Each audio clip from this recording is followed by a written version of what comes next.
Good morning, students. Welcome to another session of wireless communications and networks. Unit 3, mobile radio propagation. Under this mobile radio propagation, small scale fading and multi. Today we discuss about a topic on the types of small scale fading. Types of small scale fading. Here, these types of small scale fading depends on the parameters of mobile multipath channels. That is excess delay, RMS delay spread, maximum excess delay, coherence time, coherence bandwidth, and timing spread, timing delay. Some of the parameters, based upon these parameters, we are going for the classification of small scale fading. Here, this type of a small scale fading. That is the small scale. What is the meaning of small scale fading? Small scale fading is nothing but rapid fluctuations in the amplitude of a signal whenever the mobility moving with a short distance or over a short time interval is called small scale fading, or it is called the general fading. Here, this small scale fading depends upon the signal propagation through mobile radio channel. Signal propagation through mobile radio channel, and it depends on transmitted signal with respect to the characteristics of a channel. Characteristics of a channel, nothing but what is meant by transmitted signal? What is the parameters of the transmitted signal? Nothing but what is the bandwidth? What is the symbol period? What is the symbol period? What is the amplitude? What is the phase of the signal? Is nothing but signal characteristics. And what are the channel characteristics? It depends upon excess delay, mean excess delay, RMS delay spread, Doppler spread, coherence time, coherence bandwidth. Of all these signal parameters and channel parameters, we go for the types of small scale fading. Here we are discussing the small scale fading depends upon time dispersion and frequency dispersion. What is meant by time dispersion and frequency dispersion? In the dispersion, nothing but compression or merging of the pulses due to delays. Is it frequency domain? Nothing but it depends upon the what is the transmitted signal and what is the channel and velocity of a mobile unit. Right here, due to delay, due to multipath delay, we are getting time dispersion, or it is called frequency selective. Due to Doppler spread, here the due to Doppler spread depends upon the velocity, which leads to frequency dispersion, and or it is called time selective fading. Due to multipath delay, we are getting time dispersion and frequency selective fading. Due to Doppler spread, it is frequency dispersion and time selective fading.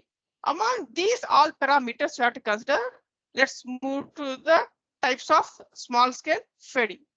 Let's see, this figure shows the types of small scale fading. The first one is based on multipath time delay spread. First classification of small scale fading based on multipath time delay spread. There are two types of small scale fading: flat fading and frequency selective fading. Here the flat fading depends on the bandwidth of a signal is less than bandwidth of a channel, and delay spread is less than symbol period. Based on two conditions, it is called a flat fading. Similarly, frequency selective fading, nothing but bandwidth of a signal is greater than bandwidth of a channel. Delay spread is greater than symbol period. Right, these are the two types based on multipath time delay spread. Similarly, based on Doppler spread, based upon the Doppler spread, there are two types of small scale fading.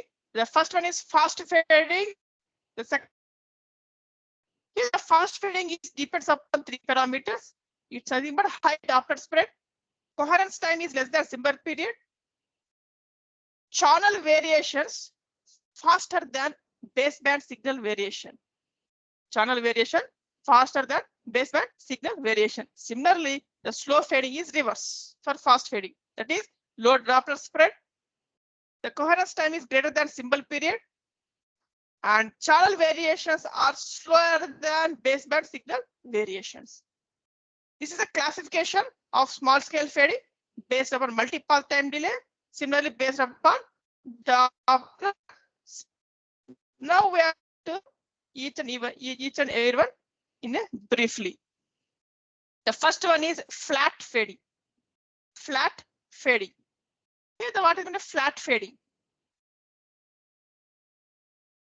Here, the flat fading is the thing, but the mobile data channel is whose maintenance is constant gain and linear phase response.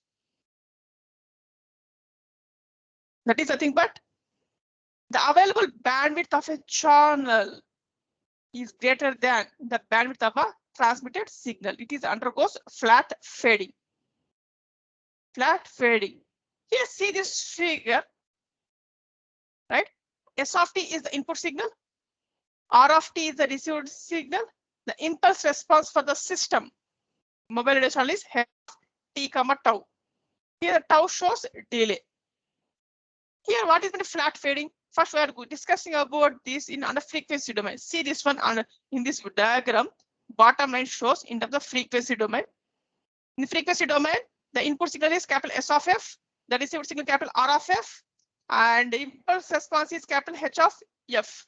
Here, see this one, flat fading nothing but the bandwidth of a transmitted signal, S of f, is less than the bandwidth of a channel. The bandwidth of a channel, see this one, it is flat. We have to maintain constant gain. That's why the H of f shows a constant gain with linear response. And S of signal bandwidth, see this one, two figures. H of f is compared to S of f. Nothing but only some part of the channel can be used. The remaining is waste. The remaining is waste. Under this waste bandwidth, we have to add a pseudo noise code. That's why we are getting output is random signal. That's why it's the flat fading.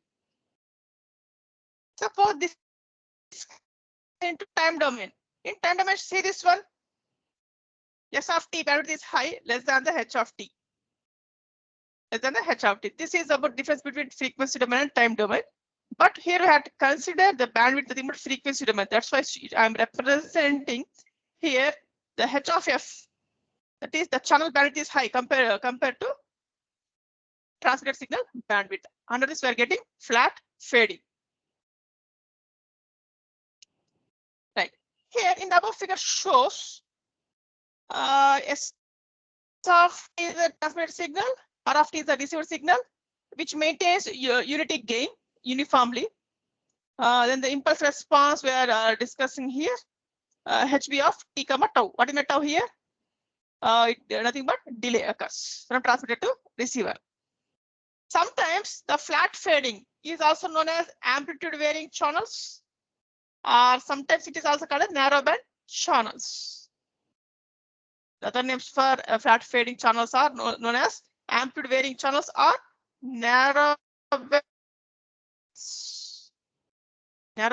channels. Okay, from this all concepts, summarizing this, the flat fading is BS is less than BC. What is mean BS here? Is the signal bandwidth. What is BC? Channel bandwidth. That is the signal bandwidth is less than channel bandwidth, and a symbol period is greater than RMS delay spread. This is a condition to satisfy the flat fading. Flat fading. Next, we are going for the next type is frequency selective fading. Frequency selective fading. Here, before going to frequency selective fading, right? Here in this frequency selective fading also, the channel possesses a constant gain and which maintains a linear phase response. But the signal bandwidth is greater than the channel bandwidth. Signal bandwidth is greater than the channel bandwidth. It is called as the frequency selective fading. Here, whenever the phrase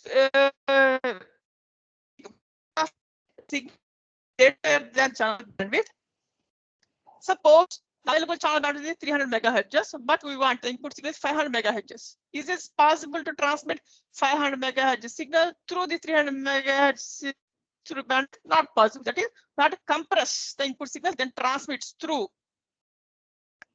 the particular channel band. Whenever the compression takes place, automatically the pulses in the input signal can be merged together. Whenever whenever it is merges, it is called IS, intersymbol interference. Due to delay, also we are getting ISI, intersymbol interference. Otherwise, this frequency selective fading also dispersion. All we discuss about the dispersion in optical communication networks. Optical communication networks. Here for this frequency selective fading is more severe than the flat fading. Here in flat fading, available bandwidth of a channel is more, no problem of that issue. But here in this frequency selective fading, the signal input signal compressed then transmits, and automatically is fading. That is what is the fading name is called the intersymbol interference. Intersymbol interference. See, this exact figure shows the frequency selective fading characteristics. See this one, the S of t is the input signal, R of t is the output signal, H of t would be the inverse response of a channel. You see this, the channel S of f in frequency domain, S of f bandwidth is high compared to H of f. Then output R of f is, we're getting flat or fading and compressed together. But it is in time domain, it is inverse. Finally, based upon this frequency selective fading, channels are also called as wideband channels. Here to summarize this frequency selective fading is BS is greater, the signal bandwidth is greater than BC channel bandwidth. Similarly, TS is less than sigma tau. TS is less than sigma tau to satisfy frequency selective fading. Here, these two, flat fading and frequency selective fading, it is based upon the multipath delays. Multipath delays. Right. Let's move to the next please. Is based upon again the small scale fading divided two types: fast fading and slow fading. First, we are going to fast fading. Here, this type of both the slow and fast fading is depends upon the velocity of a mobile unit or receiver. Right here, not only that one, it depends upon how rapidly the transmitted baseband signal changes as compared to the rate of change of a channel. It is classified by fast fading and slow fading. Nothing but the fast fading, the channel impulse response changes rapidly with a symbol duration. Okay, what is mean a symbol duration? That is, what is the exact pulse width? Here, the channel impulse response can be changes with duration. That is the coherent time. The coherence time is smaller than the symbol period. That is, TS is the symbol period. Coherence time is TC. Just to assume that TC is less than TS or TS is greater than TC. That is, you have to satisfy TS is greater than TC. Not only that, based upon the bandwidth also, it is bandwidth of a signal is less than Doppler spread is BD. BS is less than BD. It satisfies this fast fading. Next, we are going to slow fading. Here in slow fading channel, the channel impulse response changes at rate much slower than the transmitted baseband signal. That is, the channel impulse response can be slowly vary with respect to input transmitted signal. Here in this case, TS is less than TC and PS is greater than PD. That is, bandwidth of a signal is greater than the bandwidth of a Doppler spread, and TS is less than TC. Among these all cases, finally we have to define and summarize this one. This matrix illustrating type of fading experienced by a signal as a function of first one based upon symbol period, second figure shows based upon the signal bandwidth. First, I have to go for symbol period. Here, see this one. In both conditions in matrix, we are taking TS. That is symbol period, time symbol period. Right. Now we have to assume that we have to checking the relation between TS, TC, and symbol period of the transmitted signal. It shows the combination of flat fading, frequency selective fading, fast fading, and slow fading. The combination is like that: flat fast fading, flat slow fading, frequency selective fast fading, and frequency selective slow fading. Here, where these four combinations, where exactly this comes? Based on the relation of TS is the symbol period. Here, from left column shows automatically that TC value, the TC value less than TS. At that time, we're getting slow fading. That's why we have to mention slow fading in the left side. Then automatically we go for fast fading in the right side. First, we have to conclude the slow fading and fast fading. Next, when we are getting flat fading, here the flat fading is nothing but the bandwidth of a signal is less than bandwidth of, then automatically it is go for upper part. That's why upper part, left side is flat slow fading and right side is flat fast fading. In bottom, left side is frequency selective fading and right side is frequency selective fast fading. This matrix shows based upon the transmitted symbol period. Next, go for the second figure shows it is based upon the baseband signal bandwidth. Here also we are going for it depends to four columns.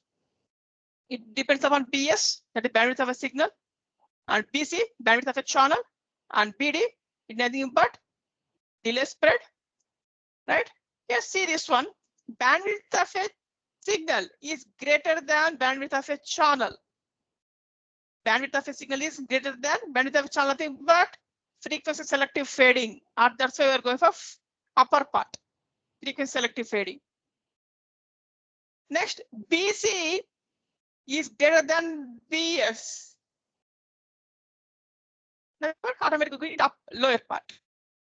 Based upon these conditions, the fast fading we get concludes, and that's why left side upper is frequency selective fast fading, and lower part is flat fast fading. And similarly for right side, upper part is frequency selective slow fading, and lower part is flat slow fading. Right. This is about illustrating for all combinations of four types of small scale fading based upon the multipath delay and Doppler spread. Right. Today we discussed the types of small scale fading. The types of small scale fading based upon the multipath delays. That is, what are the types? Flat fading, and another type is frequency selective fading. And based upon the Doppler spread, it is fast fading and slow fading. Do you have any query? Type your query in a chat box. In today's session,